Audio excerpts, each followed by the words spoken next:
2022년 1월 둘째 주 민들레 교회 주일 예배 오신 모든 분들을 환영합니다. 새해 들어서는 한 자리에 모여서 함께 예배 드리는 것이 오늘 처음인데요. 우리 반갑게 서로 인사 나누시면 좋겠습니다. 잘 오셨습니다. 네, 반갑습니다. 이렇게 인사 나누시면 좋겠어요. 주님과 더욱더 가까워지는 한 해 되시기를 축복합니다. 네. 아멘. 서로 나누실까요? 주님과 더욱더 가까워지는 한 해 되시기를 축복합니다. 저를 축복해 주셔서 너무 감사합니다. 네, 우리 몸이 불편하지 않으시다면 그 자리에서 일어나셔서 먼저 우리가 사도신경으로 신앙 고백하겠습니다. 전능하사 천지를 만드신 하나님 아버지를 내가 믿사오며 그 외아들 우리 주 예수 그리스도를 믿사오니 이는 성령으로 잉태하사 동정녀 마리아에게 나시고 본디오 빌라도에게 고난을 받으사 십자가에 못 박혀 죽으시고 장사한 지 사흘 만에 죽은 자 가운데서 다시 살아나시며 하늘에 오르사 전능하신 하나님 우편에 앉아 계시다가 저리로서 산자와 죽은 자를 심판하러 오시리라.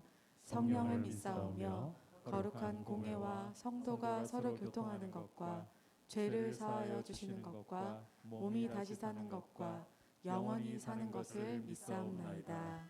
아멘.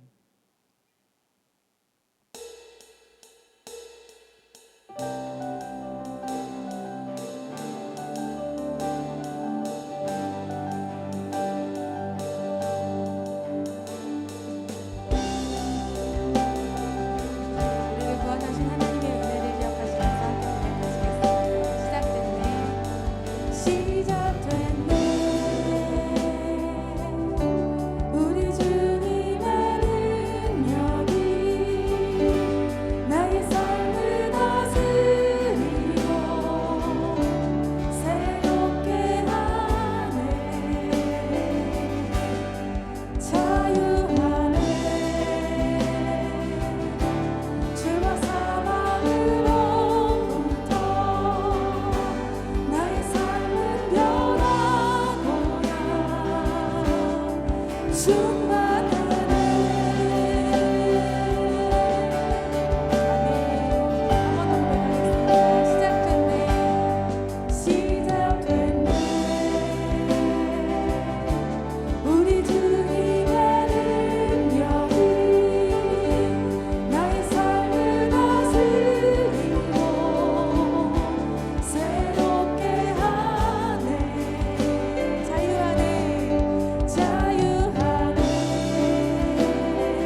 주의 은혜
나를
죽음도 이겨내신 주님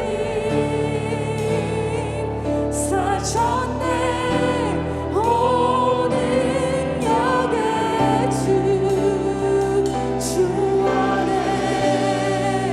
승리하리 아멘 우리도 오는 역의 주 죽음도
주에서 속량하셔서 하나님 아버지와 화목시켜 주시고 우리를 하나님 아버지 앞에 의로운 자녀들로 세워주시는 은혜를 감사합니다.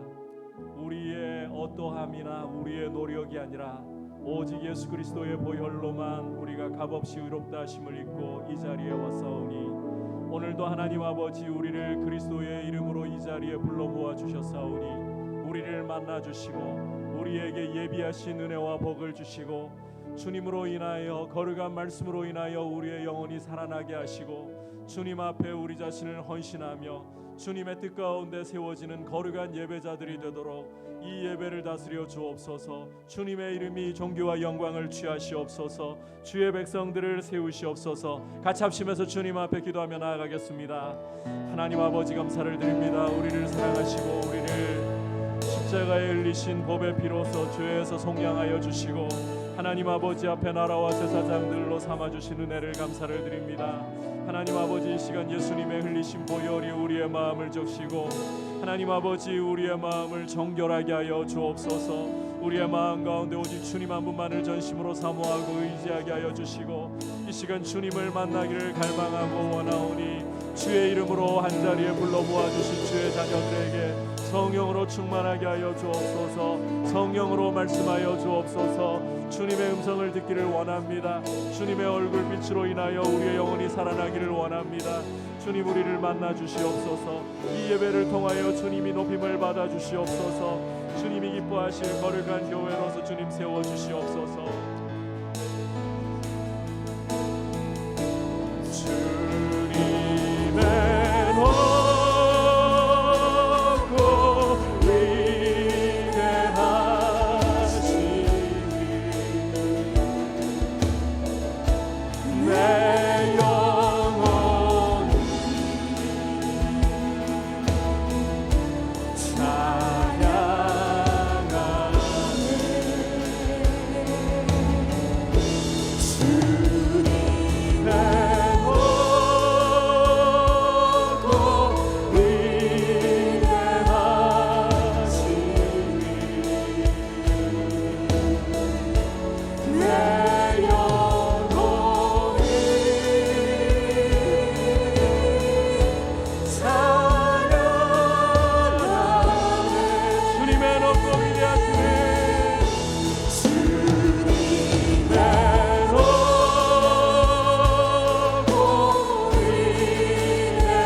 주님의 거룩하신 이름을 의지하여 예배하는 모든 주의 자녀들에게 주님의 흘리신 피가 마음에 큰 증거가 되게 하시고 이 시간 우리의 의가 아니라 우리의 어떠함이 아니라 오직 예수 그리스도의 보혈의 공로 의지하고 왔사오니 우리를 긍휼히 여기시며 우리를 사랑하시는 아버지 오늘도 예비하신 귀한 은혜와 주님의 거룩한 음성으로 우리의 영혼을 살게 하시고 주님으로 인하여 우리의 영혼이 힘을 얻고 주님 때문에 다시 한번 일어나서 거룩한 예배자들로 주님을 위해 드려지게 하여 주옵소서.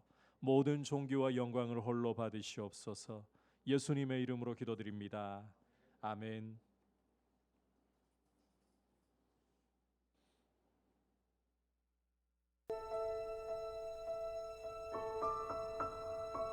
San chào. Hello. 샬롬 마치히키 こんにちは。 쭈무이쏘 Chú ơi, tin tăng lá nơi ní tin này quá. The kingdom of God is the castle that is ordered with all kinds of jewels, and God is full of the light of glory. 어그리 포저 요시라를 올림요 부 아바디 말랑칼들어 와항 온 닭길 호 삭다해.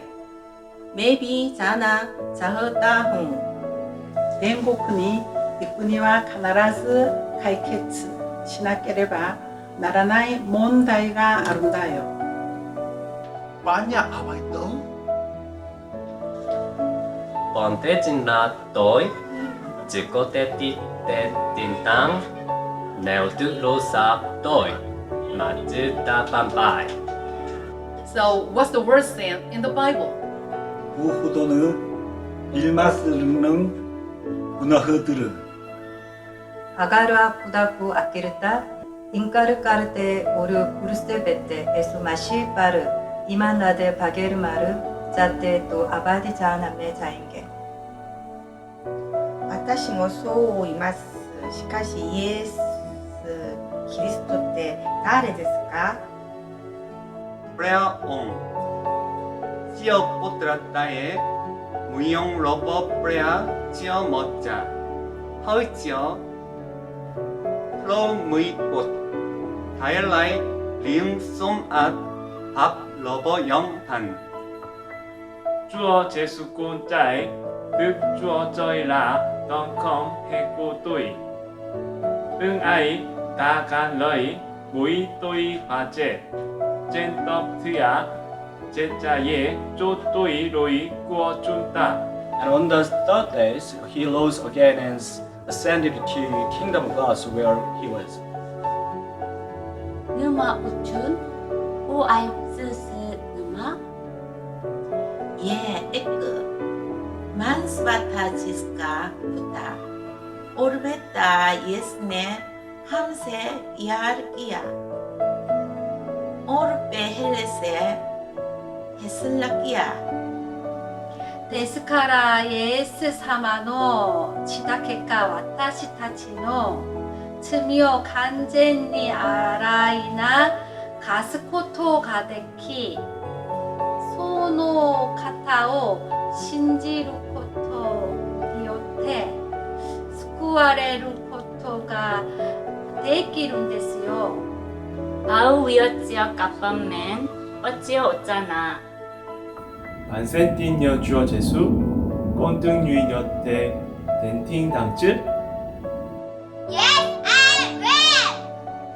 이소 유라감과 그룹 한음 특느 도시가르랭 예수께 남세 두아 망대해. 아멘. 오메데테오 고자이마스. 아나타와 이마카라 카미 사마노 코도모니 나리마시타. 솜사르피어 프레아 지어 맞자 솜 아오이뚜룽 스러이 네아떠 I really moved by your devotion to the soul of a soul in a distant land. You're doing a valuable job. I pray that God's blessing will come to the places where you go, and that many souls will return to God because of you. God bless you. First of all, I'd like to acknowledge and appreciate your efforts. It's awesome to see you working hard for God's work. May the gospel delivered by you be fruitful with the grace of God. I hope you're always in peace. God bless you. God bless you. 로프레아 엄자원가나오이 술유무 술유무 우림무 제파누 수구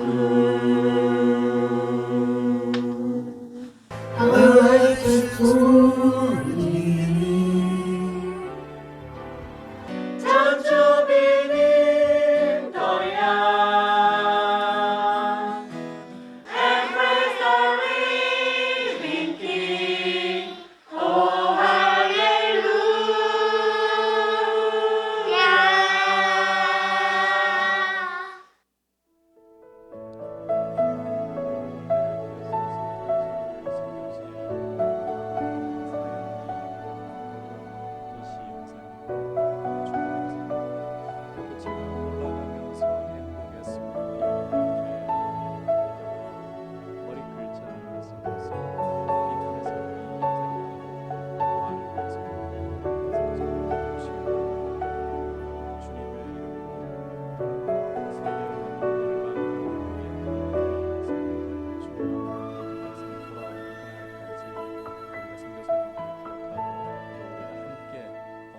선교사로서 역할을 잘 감당할 수 있기를 바랍니다. 자, 이제 교회 소식 여러분들께 전해드립니다. 저희가 2주 만에 이렇게 현장 예배를 회복했습니다. 현행 거리두기가 16일까지 계속 진행되고 있다는 점을 기억해 주시고, 이 기간 동안에 우리가 방역을 위해서 적극적으로 잘 협조해서 4인까지 소그룹으로는 모일 수 있습니다. 그리고 우리 예배 출석은 미접종자를 포함해서 30%까지라는 점을 기억해 주시기를 바랍니다. 그리고 지금 여러분께서 국제 뉴스를 통해서도 보시겠지만 불과 며칠 전까지만 해도 미국에서는 100만 명이 넘는 일일 확진자, 그리고 지금도 50만 명이 넘는, 그리고 유럽에서도 수십만 명의 확진자들이 계속해서 발생하고 있고, 의료 마비 사태가 미국에서는 또 일어나고 있는 뉴스를 들을 수 있습니다. 계속해서 나라가 안정될 수 있도록 위해서, 그리고 의료 대란이 일어나지 않도록 함께 기도해 주시고, 우리가 할 수 있는 한 최선을 다해서 방역에 협조하고 안전할 수 있도록 서로를 배려해 주시기를 바랍니다. 그리고 오늘부터 이제 모든 공적 예배가 현장 예배로 회복되었습니다. 내일 새벽 5시 30분부터 정상적으로 새벽 기도회 시작해서 수요 예배, 모든 예배를 현장 예배로 드립니다. 그리고 오늘까지라고 분명히 강조를 드립니다. 성경 다독의 달 11월과 12월에 읽으신 독수를 교구 목사님들께 제출을 해주셔서 다음 주에 시상할 수 있도록 그렇게 준비를 하면 좋겠고요. 어제까지 1월 8일까지 읽으신 독수도 유효하게 적용을 해드립니다. 그래서 31일까지 미처 다 못 읽었는데 낙심하지 마시고 8일까지 읽으신 부분도 포함하니까 함께 이 부분을 또 여러분께서 기억해 주시면 감사하겠습니다. 그리고 다음 주일부터는 오후 4시에 온라인으로 줌으로 피택자 교육이 시작이 됩니다. 미리 부흥과 개혁사에서 출판된 만화 소교리 문답 1권을 구입을 하셔가지고 2과까지 미리 좀 읽어주시면 좋고요. 적어도 배경 소교리 문답 배경과 1과까지는 꼭 좀 예습을 해주시면 되겠습니다. 자, 이제 주님 앞에 봉헌 드리도록 하겠습니다.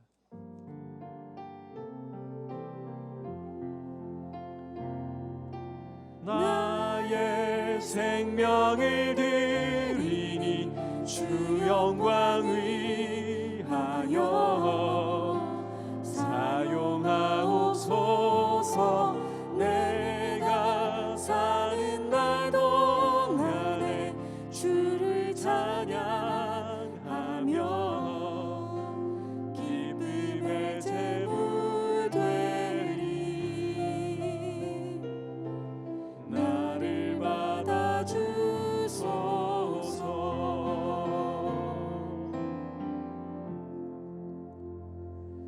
하나님 아버지, 이 시간 주님 앞에 우리의 마음을 담아 우리의 정성을 모두어 귀한 예물을 올려드립니다. 드릴 때마다 우리가 주님 앞에 고백드리는 것은 우리가 누리는 모든 좋은 것들이 위로부터 하나님 아버지께로부터 오는 것임을 고백하고 하루하루 우리의 삶 가운데 은혜로 돌보아 주시고 일용할 것을 주셔서 주님, 우리의 마음이 주 안에서 날마다 감사함과 만족함이 풍성하게 넘치도록 인도하여 주시고 하루하루 주님과 동행하기를 기뻐하는 믿음의 모습으로 우리 성도님들 한 분 한 분 굳세게 서게 하여 주옵소서. 가정과 사업과 모든 하는 일들 가운데 주님 동행하시고 지혜로 평강으로 인도하여 주옵소서. 예수님의 이름으로 기도드립니다. 아멘. 할렐루야. 이제 주시는 하나님의 말씀 함께 받겠습니다. 오늘 주시는 하나님의 말씀은 로마서 4장 9절에서부터 15절까지의 말씀입니다. 한 절씩 교독하겠습니다. 로마서 4장 9절부터 15절. 그런즉 이 복이 할례자에게냐 혹은 무할례자에게도냐 무릇 우리가 말하기를 아브라함에게는 그 믿음이 의로 여겨졌다 하노라.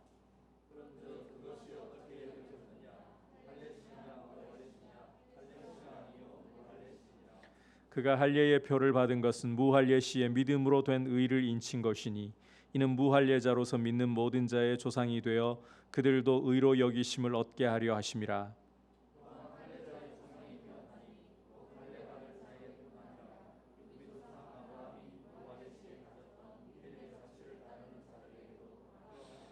아브라함이나 그 후손에게 세상의 상속자가 되리라고 하신 언약은 율법으로 말미암은 것이 아니요 오직 믿음의 의로 말미암은 것이니라.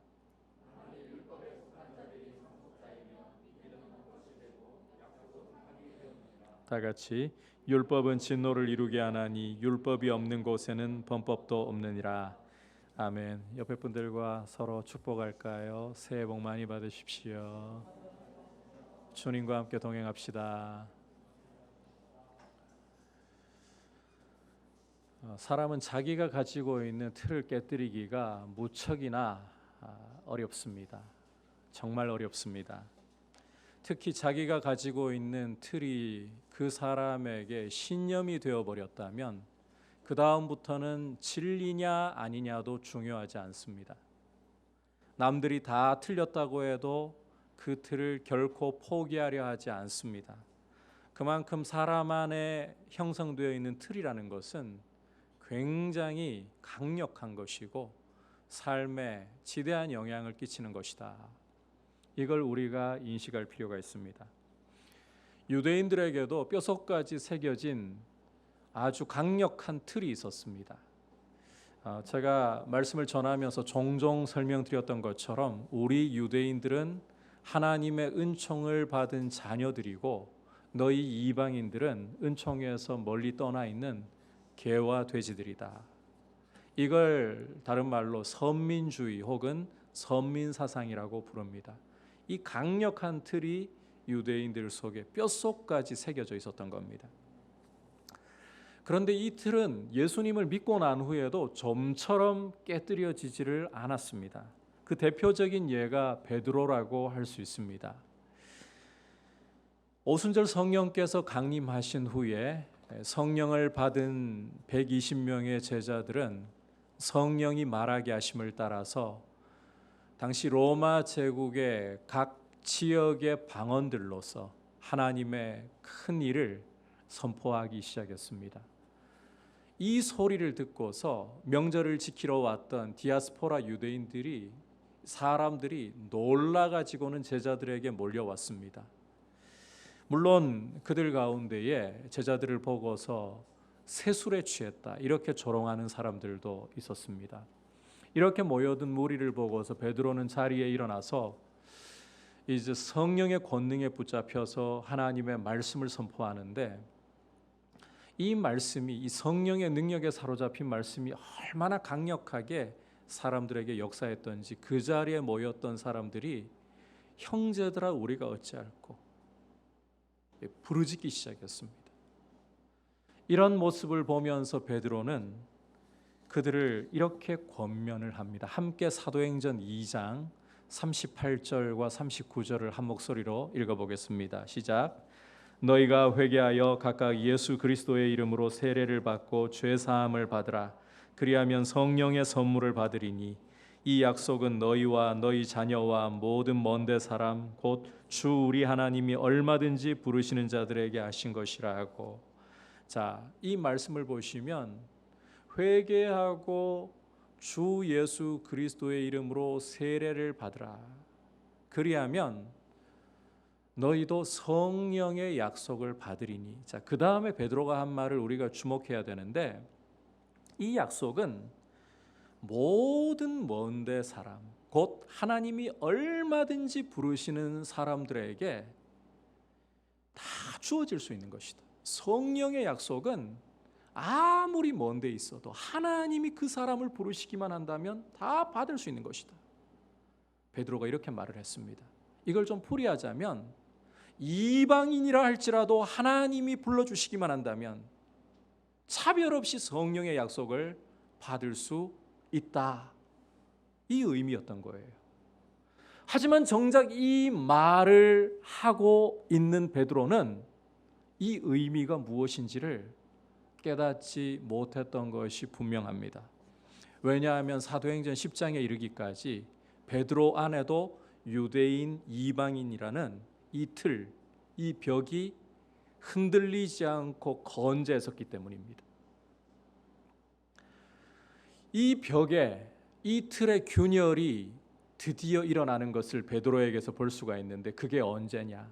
하늘로부터 하나님이 환상을 보여주시고 이어서 고넬료에게서 온 사람을 따라가라, 성령께서 지시하시는 말씀을 듣고부터였습니다.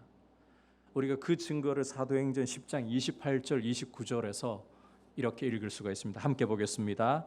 이르되 유대인으로서 이방인과 교제하며 가까이 하는 것이 위법인 줄은 너희도 알거니와 하나님께서 내게 지시하사 아무도 속되다 하거나 깨끗하지 않다 하지 말라 하시기로 부름을 사양하지 아니하고 왔노라. 이 말을 들어보면 그 전에는 베드로가 이방인과 유대인이 교제하는 것이 무엇으로 인식이 되었다는 거예요?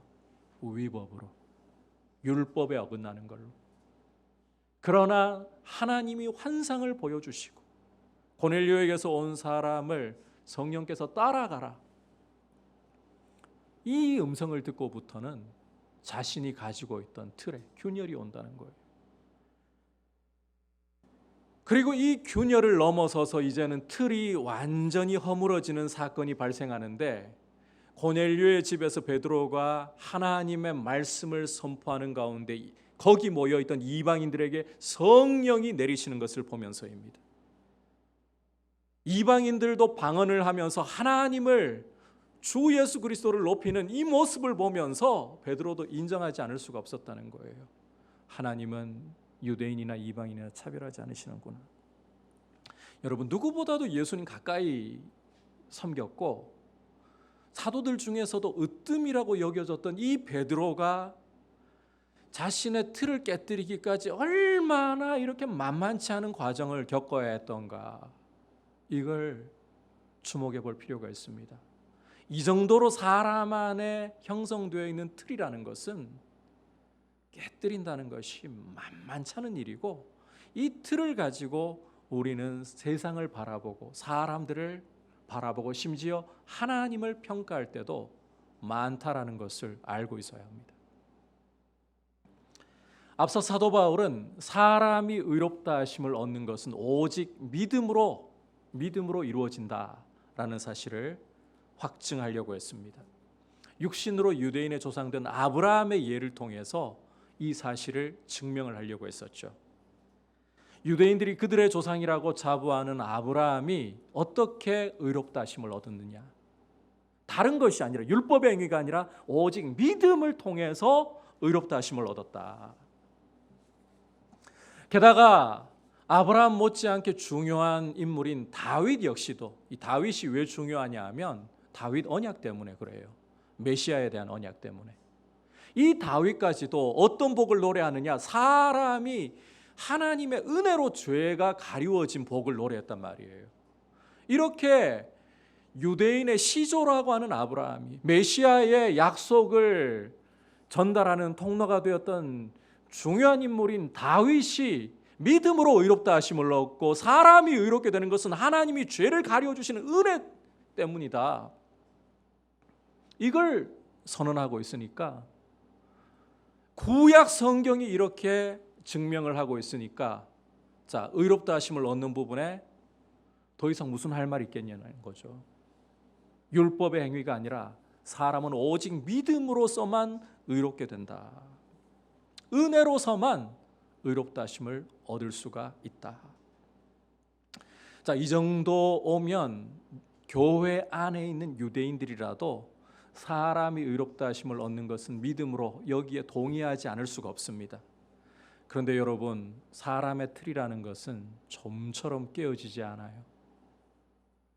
예수를 믿고서도 이거 잘 안 깨어져요. 그러니까 교회 안에 있어도 유대인들은 선민주의라는 이 틀을 깨뜨리려고 하지 않는다는 거예요.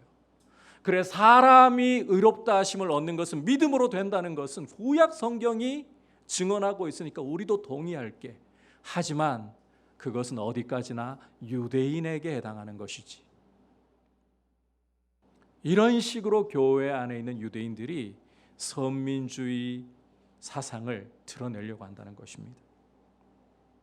따라서 사도 바울은 오늘 이 로마서 4장의 말씀을 통해서 이 선민주의 사상이 유대인과 이방인을 차별하지 못하도록 이 틀을 깨뜨려 버리려고 하는 거예요. 그게 오늘 말씀의 내용이라는 거예요. 이것은 사실상 3장에서도 이미 간략하게 다루었던 내용이기도 합니다. 우리 함께 로마서 3장 28절 29절 읽어보겠습니다. 시작. 하나님은 다만 유대인의 하나님이시냐 또한 이방인의 하나님은 아니시냐 진실로 이방인의 하나님도 되시느니라. 할례자도 믿음으로 말미암아 무할례자도 믿음으로 말미암아 의롭다 하실 하나님은 한 분이시니라. 사람이 믿음으로만 의롭게 되고 이것은 할례자나 무할례자에게 동일하게 적용된다. 한 분 하나님이 할례자나 무할례자나 동일하게 믿음으로 사람을 의롭게 여기신다. 더 할 말 없다. 이 내용을 4장에 와서 다시 한번 심도 있게 구약의 증거를 통해 펼쳐내는 것이 오늘 말씀이라는 거예요. 그만큼 이 유대인 안에 새겨져 있는 이 틀이 안 깨어지기 때문에 또 이런 작업을 한다는 거예요. 이게 로마 교회가 처해 있는 상황이었습니다. 우리가 이 로마 교회 상황을 조금 살펴보고 가는 것이 오늘 말씀을 이해하는 데 도움이 되기 때문에 조금만 설명을 드리려고 합니다. 로마서를 시작하면서 배경 설명을 제가 여러분께 드렸었는데 이 로마 교회는 앞서 여러분에게 말씀드렸던 오순절 성령 강림 후에 베드로의 설교를 듣고 회심한 디아스포라 유대인들이 로마로 돌아가서 세운 교회였습니다. 학자들이 그렇게 다들 추정을 하고 있습니다. 이렇게 디아스포라 유대인들이 세운 교회이다 보니까 로마 교회의 초기 멤버들은 유대인들이에요. 이방인들이 들어와도 주축을 이루고 있고 대다수를 형성하고 있는 것은 유대인들이었습니다. 그러니까 유대인들끼리 율법 문제 가지고 갈등 일어날 일 전혀 없습니다. 하지만 여러분께서 사도행전 18장을 보시면 갑자기 황제 이름이 생각이 안 나네요. 글라우디오 황제가 로마에 있는 유대인들을 다 추방시키는 칙령을 선포를 하게 됩니다. 이 일로 이 로마에 있던 유대인들이 쫓겨나가니까 로마 교회 역시 유대인들이 다 떠나게 되고 거기에는 이방인들만 남게 되는 거예요. 축이 바뀌는 거예요. 유대인 중심이었던 교회가 이방인 중심으로. 자, 그리고 이제 이 칙령이 해제되고 난 후에 유대인들이 다시 로마로 돌아와 가지고 교회에 와 보니까 원래는 유대인 중심이었는데 이제는 이방인 중심이라는 말이에요. 이전에 율법 문제 때문에 갈등할 것도 없던 게 그 율법을 상관하지 않는 이방인들과 함께 이렇게 지내면서 유대인들은 율법 중시하잖아요. 사사건건 부딪히기 시작하는 겁니다. 그래서 로마서 14장과 15장을 여러분께서 읽어보시면 이 율법 문제에 관해서 특히 먹는 문제에 대해서 음식의 문제에 대해서 얼마나 이 유대인들과 이방인들 사이에 갈등이 심각했던가 이런 갈등을 봉합하고 교회를 하나 되게 하고자 이 로마서를 기록한 중요한 목적이 있다는 겁니다. 자, 이렇게 음식을 먹는 문제를 가지고도 유대인과 이방인 사이에 으르렁거리면서 서로 갈등을 일으키고 교회가 깨어지고 있다면 교회의 심장과도 같은 진리인 오직 믿음으로 의롭다 하심을 얻는다. 이 문제에서 유대인, 이방인 간의 갈등이 벌어진다. 이건 걷잡을 수 없는 일입니다. 그래서 사도 바울은 유대인 안에 있는 이 선민주의 사상을 깨뜨리고 교회가 오직 믿음으로 의롭다 하심을 얻는 여기에는 어떠한 차별도 없다는 것을 강조하기 위해서 오늘 말씀을 재차 사도 바울은 구약의 예를 들어서 증명하면서 말씀하고 있다는 것입니다. 이 점을 염두에 두고 오늘 우리가 이 말씀을 이해를 하고 보아야 한다는 거예요. 이제 9절 10절 말씀 함께 보도록 하겠습니다. 시작. 그런즉 이 복이 할례자에게냐 혹은 무할례자에게도냐 무릇 우리가 말하기를 아브라함에게는 그 믿음이 의로 여겨졌다 하노라. 그런즉 그것이 어떻게 여겨졌느냐? 할례시냐 무할례시냐? 할례시가 아니라 무할례시니라. 자, 9절에서 말씀하고 있는 이 복이라는 것은 율법의 행위가 아니라 오직 믿음으로 의롭다 하심을 얻는 복을 가리키는 거예요. 다윗이 앞서 노래했던 하나님이 은혜로 사람의 죄를 가려주시는 복을 이야기한다는 것입니다. 바울은 이 복이 할례자에게만, 자, 용어 설명을 하자면 할례자가 유대인이죠. 할례자에게만, 유대인에게만 적용되느냐? 아니면 무할례자, 무할례자는 이방인을 가리키죠. 이방인에게도 동일하게 적용되느냐? 앞서 살펴보았듯이 유대인들은 사람이 믿음으로 의롭다 하심을 얻는다는 사실까지는 인정하겠는데 이 선민주의의 틀에 갇혀가지고 그래도 그건 유대인에게만 자꾸 이러고 싶어 했잖아요. 하지만 바울은 그게 아니라는 것을 이제 아브라함, 육신으로 유대인의 조상된 아브라함의 예를 가지고 다루기 시작하는데, 이 아브라함이 믿음으로 의롭다 하심을 받은 때가 언제냐? 이 때를 가지고서 증명을 하려고 하는 겁니다. 할례 받기 전에 의롭다 하심 얻었느냐? 할례 받은 후에 의롭다 하심을 얻었느냐? 그리고 바울은 즉답하기를 할례 받기 이전이다. 훨씬 전이다. 할례를 받지 않고서도 아브라함은 믿음으로서 의롭다 하심을 하나님께 얻었다. 이렇게 선언을 하고 있습니다. 실제 구약을 여러분께서 읽어보시면 창세기 15장 6절에서 아브라함이 하나님을 믿음에 이것을 그에게 의로 여기셨느니라 이렇게 말씀을 하고 있습니다. 그리고 아브라함이 할례를 받은 것은 2장 넘어가서 17장에서 아브라함 99세 때 일입니다. 이 창세기 15장과 17장까지의 우리가 성경을 읽으면 그저 한 챕터 넘어가는 거지만, 종이 한 장 고장 넘어가는 것이지만 그 사이의 세월이 최소 14년이에요.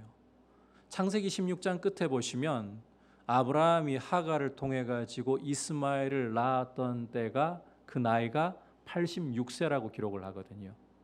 그리고 17장 가서 할례의 언약을 받았던 때가 아브라함이 99세라고 말하거든요.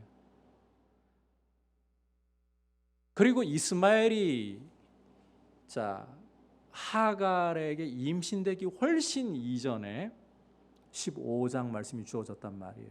그러니까 이 믿음으로 의롭다 하심을 선언받은 때로부터 이 할례까지 최소 14년 이상의 시간이 흘러갔다는 말입니다.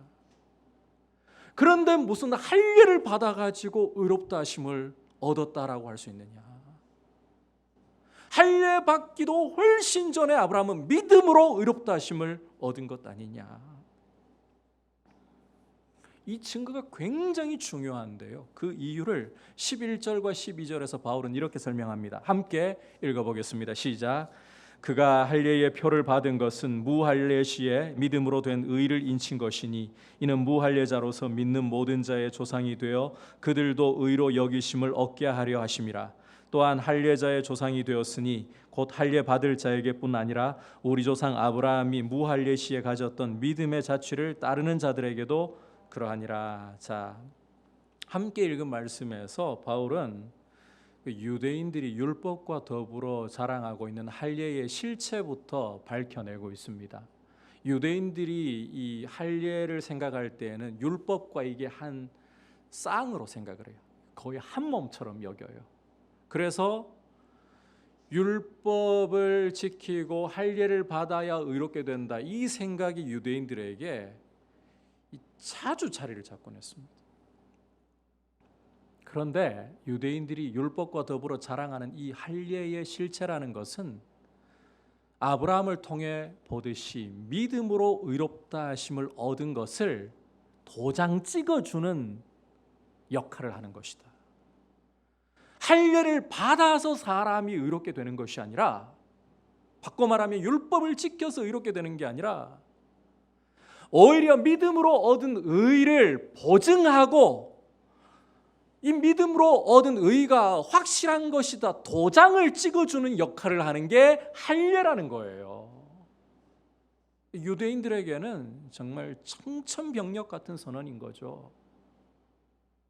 그래도 율법을 지켜서 의롭다 하심을 얻지 못한다, 믿음으로 의롭다 하심을 얻는다, 여기까지 동의했는데 할례만큼은 그래도 하나님 백성의 표식으로 끝까지 자존심 지키려고 했는데, 할례라는 게 너희가 생각하는 것처럼 의를 주는 게 아니라 오히려 믿음으로 받은 의에 대해서 도장 찍는 것에 불과하다. 할례로 의롭다 하심을 얻을 수 있다라는 생각 자체를 버리라는 거예요. 그리고 하나님께서 11절 12절 설명이 이런 겁니다. 하나님께서 아브라함을 통해서 의도하신 것은 유대인, 이방인 이 차별 두려고 할례를 주신 게 아니라 오히려 아브라함이 할례 받기 훨씬 이전에 의롭다 하심을 믿음으로 얻었잖아요. 이걸 통해 하나님이 의도하신 것은 무할례자라도 이방인이라도 믿기만 하면 아브라함의 자손이 된다. 아브라함이 걸어갔던 것처럼 믿음의 발자취를 따라가는 사람이라면 누구라 할지라도 그 사람 몸에 할례의 흔적이 없을지라도 아브라함의 자손이 되고 하나님의 자녀가 된다. 이게 하나님 의도라는 것입니다. 아브라함은 할례자뿐만 아니라 무할례자에게도 조상이 된다. 중요한 것은 할례 무할례의 여부가 아니라 믿음이 있느냐 없느냐. 믿음이 있다면 할례 무할례 아무것도 아니다. 동일하게 아브라함의 자손이다. 하나님의 자녀다. 이걸 선언하시기 위해서. 그래서 이제 사도 바울은 13절 14절에서 다시 한번 쐐기를 박으면서 이런 결론을 내리게 됩니다. 같이 13절 14절 읽어보겠습니다. 시작. 아브라함이나 그 후손에게 세상의 상속자가 되리라고 하신 언약은 율법으로 말미암은 것이 아니요 오직 믿음의 의로 말미암은 것이니라. 만일 율법에 속한 자들이 상속자면 믿음은 헛것이 되고 약속은 파기되었느니라. 여기 용어 좀 설명이 필요한데, 세상의 상속자가 되리라. 이 세상의 상속자가 된다는 것은 1차적인 의미는 가나안 땅을 기업으로 얻는다. 구약을 읽어보시면 그거 아실 수 있잖아요. 그런데 본질적인 의미는 하나님 나라를 상속한다는 말이에요. 하나님 자녀니까 하나님 나라를 상속하겠죠. 그 의미라는 거예요. 이렇게 하나님 나라를 상속하는 것은, 이 축복을 누리는 것은 율법이 아니라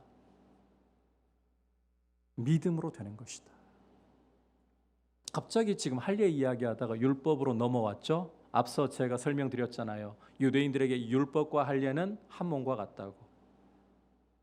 그래서 할례 받지 않아도, 율법 지키지 않아도 믿음으로 의롭다 하심을 얻으면 하나님 나라를 기업으로 상속한다. 세상의 상속자가 되는 것이다. 이걸 율법을 지켜서 얻는다고? 절대 그렇지 않다는 거예요. 만약 율법을 지켜서 하나님 나라를 상속하고 하나님 자녀가 된다, 할례를 받아서 하나님 나라를 상속하고 하나님 자녀가 된다, 그러면 하나님의 약속은 다 파기되어 버리는 것이고 믿음은 아무 소용이 없는 것이 되어버리는 것이다. 바울은 이렇게 선언을 하는 거예요.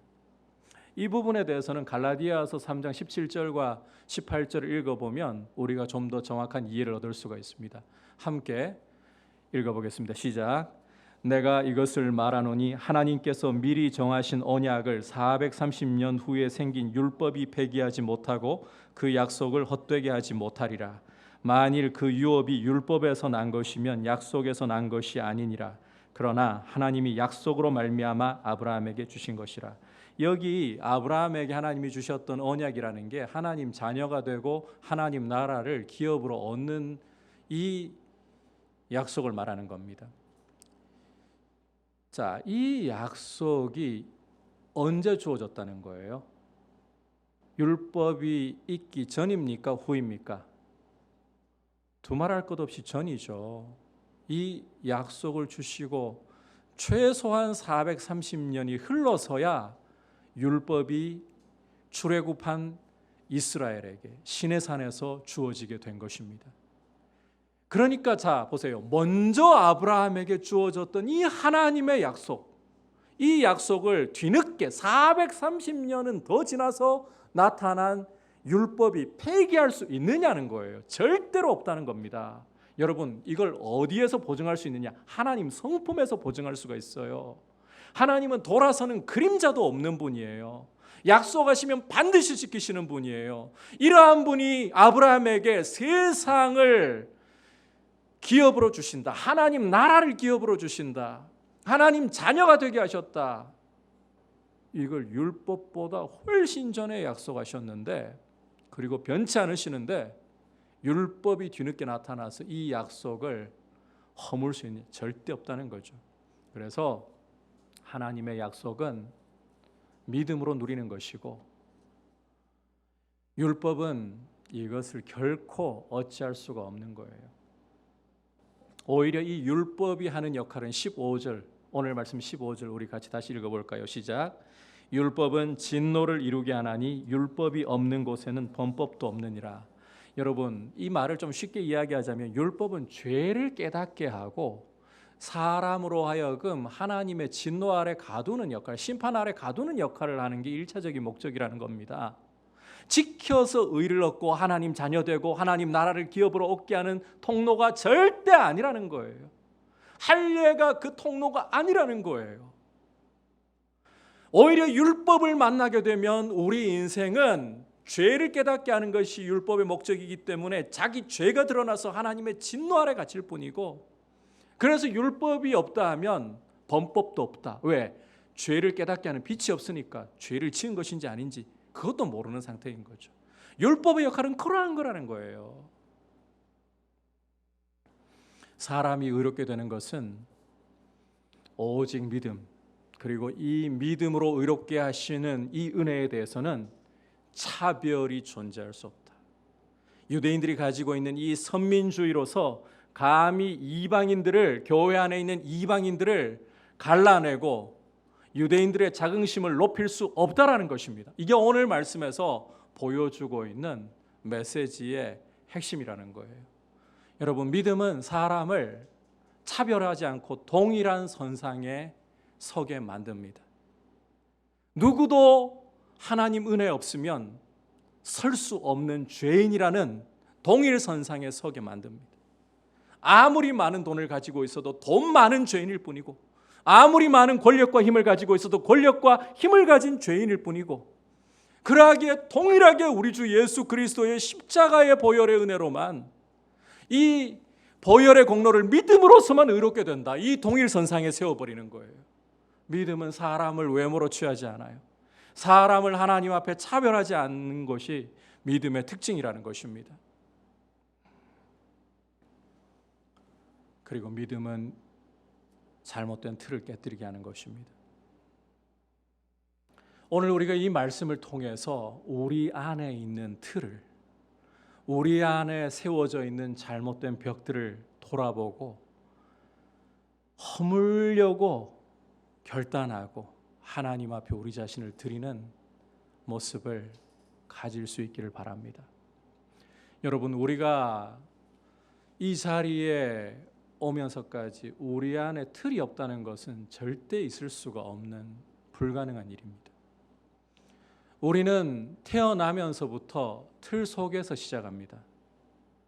아담이라는 우리 조상의 피를 물려받아서 죄인이라는 틀 속에서 시작하고, 그 죄성 가운데에서 우리의 부모님으로부터 우리가 거치며 자라왔던 모든 사회의 이 모든 만남 속에서, 과정 속에서 우리의 틀을 형성하면서 자라왔습니다. 그 틀을 가지고서 사람을 대하고, 그 틀을 가지고서 하나님을 대하고 그 틀을 가지고서 세상을 살아가고 있는 겁니다. 틀 없이 살아가는 사람은 아무도 없습니다. 그런데 중요한 것은 내가 가지고 지금까지 형성해 왔던 이 틀이, 혹자는 이런 틀에 대해서 용어를 세계관이라고도 사용하기도 합니다. 이런 세계관이 과연 옳은 것이냐? 우리는 질문을 던져야 되는 거예요. 내가 가지고 살아가고 있는 이 틀이, 내가 세상을 파악하고 사람들을 바라보고 있고 하나님을 대하고 있는 이 틀이 성경적이냐 복음적이냐고 물어야 되는 거예요. 지금 우리 한국 교회 안에는 어떤 틀이 굉장히 유행을 하고 있는가 하면 카톡 신앙, 카톡으로 전달되고 있는 유언비어들을 통해 가지고 마치 그것을 하나님 말씀이냐, 유튜브를 통해서 조회수가 올라가고 사람들이 많이 몰리면 검증도 되지 않았음에도 불구하고 그것이 진리이냐, 그렇게 한국 교회의 틀을 형성해 가고 있는 흐름들이 굉장히 강합니다.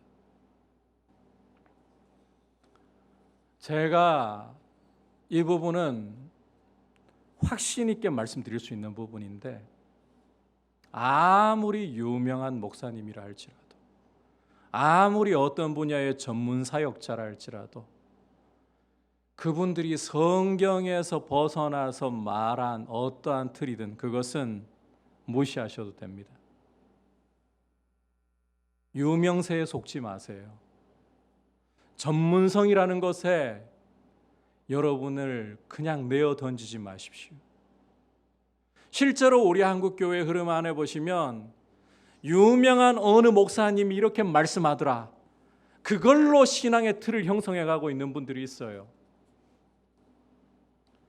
전문성 때문에 그런 틀을 형성하고 있는 분들이 있어요. 교회들이, 여러 수많은 교회들이 이렇게 계속해서 전통으로 지켜왔기 때문에 이것이 옳다라고 틀을 형성하고 있는 경우도 있어요.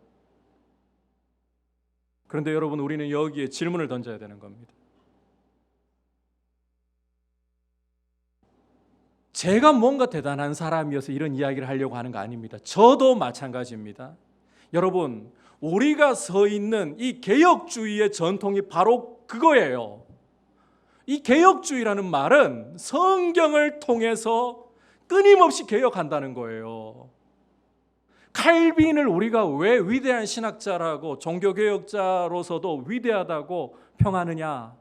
그가 남들보다 성경 해석이 탁월하고 뛰어나고 그런 면도 있죠. 하지만 그보다 더 중요하게 여기는 것은 칼빈의 종교개혁의 구호가 솔라 스크립처라, 오직 성경으로였어요.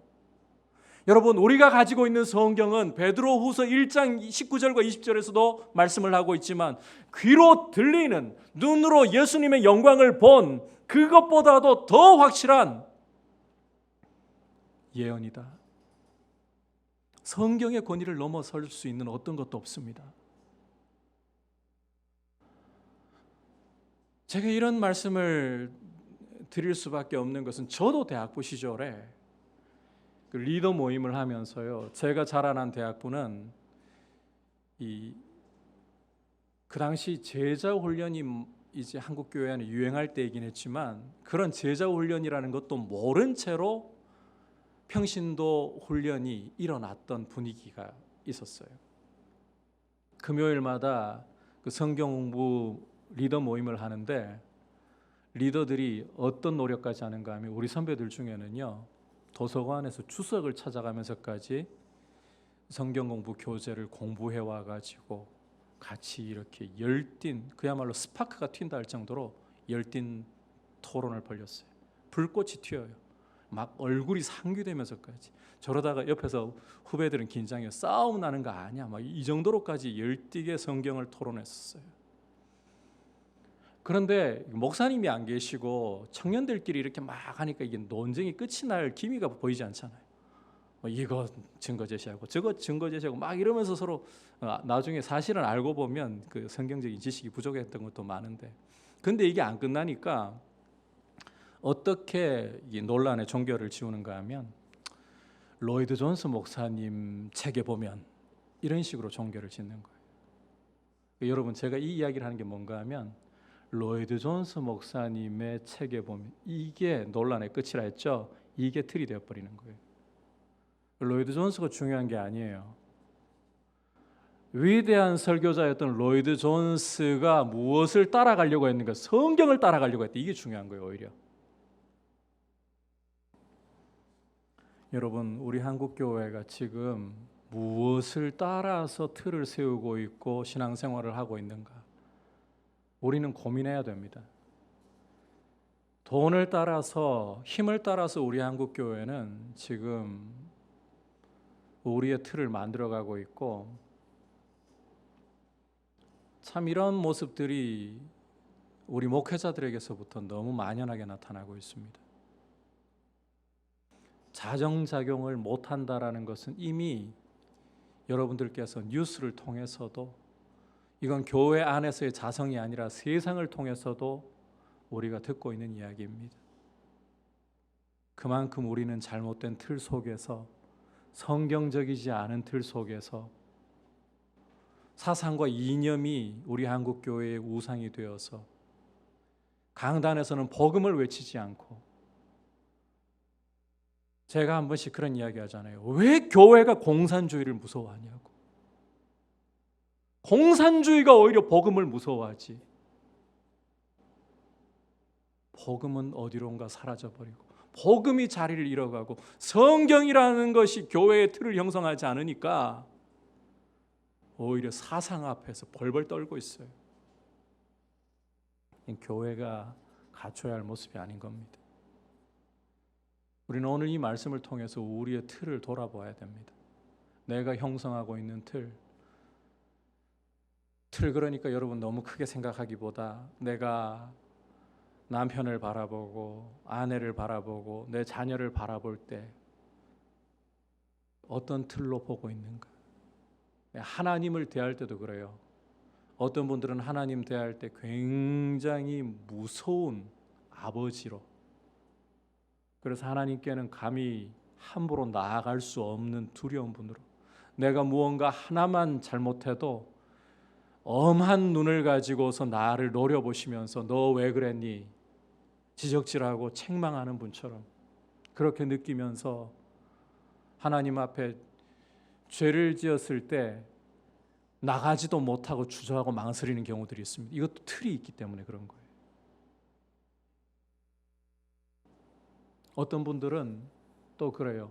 하나님을 그냥 자상하기만 한 아버지, 거룩함에 대해서는 생각하지 않고 그냥 내가 마음대로 해도 되는 그런, 특히 이제 아버지로부터 그 어릴 적에 보면 어떤 제재라든지 어떤 엄한 교육 한번 받지 않고 자라날 경우에는 특히 하나님에 대해서 그런 이미지를 가지게 되는 경우가 종종 있곤 하는데, 그런 모습으로 또 하나님을 생각한 나머지 거룩함에 대해서 생각하지 않을 때도 있습니다. 여러분, 이러한 것들이 틀이에요. 틀. 이러한 틀을 성경으로 깨뜨리면서 우리는 성경을 통해 우리의 틀을 세워가야 되는 겁니다. 여러분, 단언하건대 성경을 따라서 우리의 틀을 형성해가지 않으면 이 죄성을 가지고 있는 우리는 우리 주변의 세상의 유혹을 따라서, 마귀의 유혹을 따라 우리의 욕심이 이끄는 대로 틀을 만들어가게 됩니다. 그리고 끊임없이 말씀을 따라 개혁하지 않으면 우리는 편안함을 추구합니다. 주님을 닮아가기를 추구하기보다 편안함을 추구합니다. 신앙생활을 하는 목적도 행복으로 흘러가 버리게 됩니다. 여러분, 하나님은 우리를 행복하게 해주시기를 원하시고 기뻐하시고 우리에게 평안 주시기를 기뻐하시는 우리의 자비하신 아버지십니다. 그러나 이보다 더 중요한 아버지의 목적은 거룩한 강자입니다.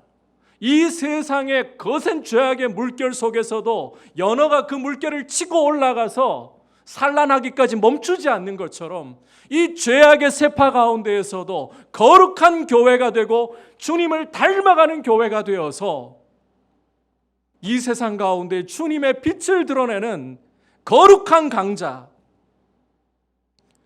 여러분, 교회에 와서 믿음이 여러분을 편하게 해주고 여러분들을 행복하게 해주는 것에 목적이 있다고 생각하지 마십시오.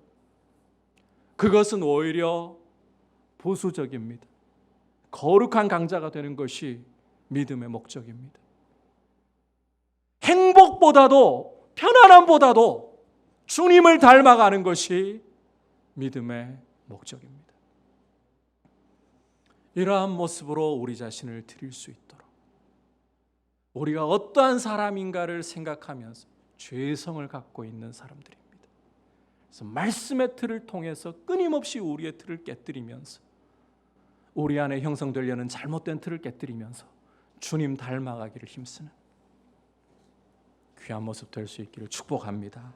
여러분, 믿음으로 의롭다 하심을 얻는 것은 절대 사람 차별하지 않습니다. 믿음은 오히려 차별이라는 이 틀을 깨뜨리고 비성경적이고 비복음적인 틀을 깨뜨리고 그리스도를 닮아가게 거룩한 강자가 되게 하는데 목적을 두고 우리를 이끌어갑니다.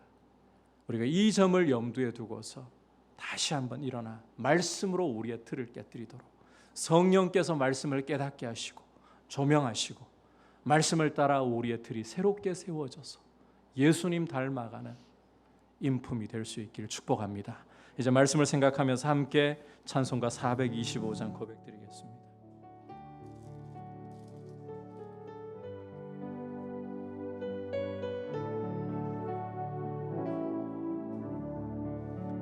주님의 뜻을 이루소서. 고요한 주에 기다리니 진흙과 같은 날 빚으사 주님의 형상 만드소서. 주님의 뜻을 이루소서. 주님 발 앞에 엎드리니 나의 맘속을 살피시사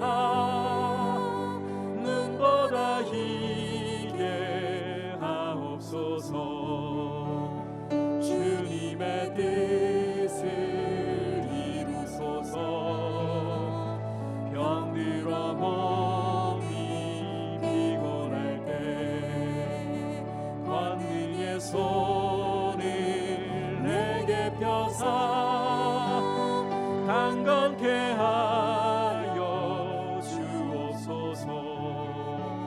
주님의 뜻을 이루소서. 온전히 나를 주장하자. 주님과 함께 동행함을 만민이 알게 하옵소서. 함께 말씀을 생각하면서 주님, 내 안에 나도 모르게 이 세상의 세파 속에서 내 욕심이 마귀의 유혹과 그리고 세상의 유혹을 따라가면서 나도 모르게 형성되고 만들어졌던 잘못된 틀들, 성경적이지 않고 복음적이지 않았던 틀들을 주님 앞에 내어놓고 깨뜨리고 싶습니다. 주님이 원하시지 않는, 주님 닮지 않은 모습이라면 하나하나 깨뜨려 나갈 수 있도록 거룩한 말씀의 빛을 성령께서 내 마음에 비추어 주시고 아프더라도 편치 않더라도 내 틀을 깨뜨리고 주님의 틀로서 주님을 닮아가는 모습으로서 새롭게 내 틀이 형성되게 하셔서 거룩한 강자로서 세파 가운데에서도 주님의 존귀하심을 드러내는 거룩한 강자로서 서게 하여 주옵소서. 우리 교회가 서로 이러한 모습으로 격려하며 나아가게 하옵소서. 기도하겠습니다. 하나님 아버지, 저희가 말씀을 통해서 우리 자신의 틀에 대해서 생각을 하고 아버지 우리의 틀이 어떠한 것인가를 돌아보고자 말씀 앞에 머물렀습니다. 주님, 우리가 우리 안에 형성하고 있는 틀이 어떠한 것입니까? 주님, 우리도 모르는 사이에 이 죄성 때문에 세상을 따라서 마귀의 유혹을 따라 내 욕심을 따라서 아버지께서 기뻐하시지 않을 틀들이 내 안에 자리를 잡고 이것이 내 삶의 방향과 내 삶의 결정들을 좌우하고 있지 않습니까? 주님, 사람들을 대할 때에도 이 틀에 의해 움직이고 있지 않습니까? 주님, 이것이 성경적이고 복음적인가를 돌아보고 주님 앞에서 잘못된 틀들을 깨뜨리고 거룩한 말씀을 따라 믿음으로 틀을 세워나가기를 원하고 거룩한 강자로서 주님 앞에 서서 이 세상의 죄악의 물결을 거슬러가고 주님을 닮은 모습을 드러내는 모습으로 드리기를 원하오니 말씀의 빛을 비추시옵소서. 성령께서 말씀으로 인도하여 주옵소서. 주님의 뜻을 이루소. 고요한 중에 기다립니다.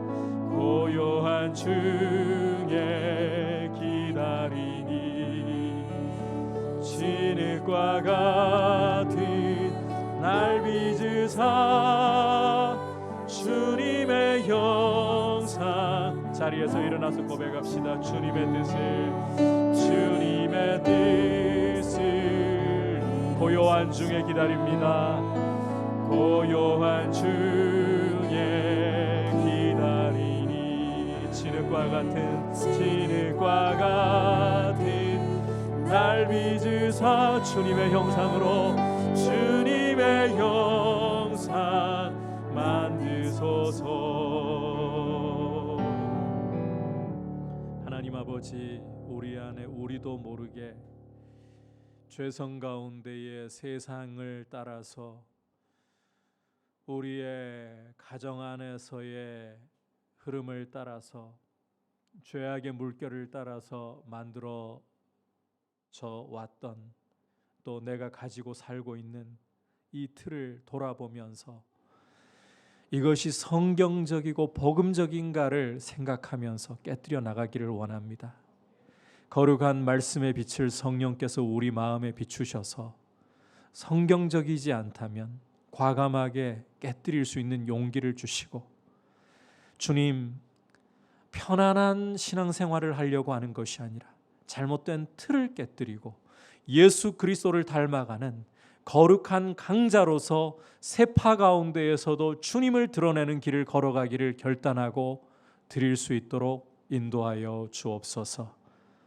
우리 주 예수 그리스도의 크신 은혜와 하나님 아버지의 지극하신 사랑과 성령 하나님의 감화감동 충만하게 하시는 은혜의 역사가 거룩한 강자로 자신을 드리며 편안함에 대한 유혹을 내려놓고 말씀으로 내 틀을 깨뜨리고 주님의 틀을 세워가기를 원하는 모든 주의 백성들 위해, 열방을 섬기시는 선교사님들 위해 이제부터 영원토록 함께 계시기를 간절히 축원하옵나이다.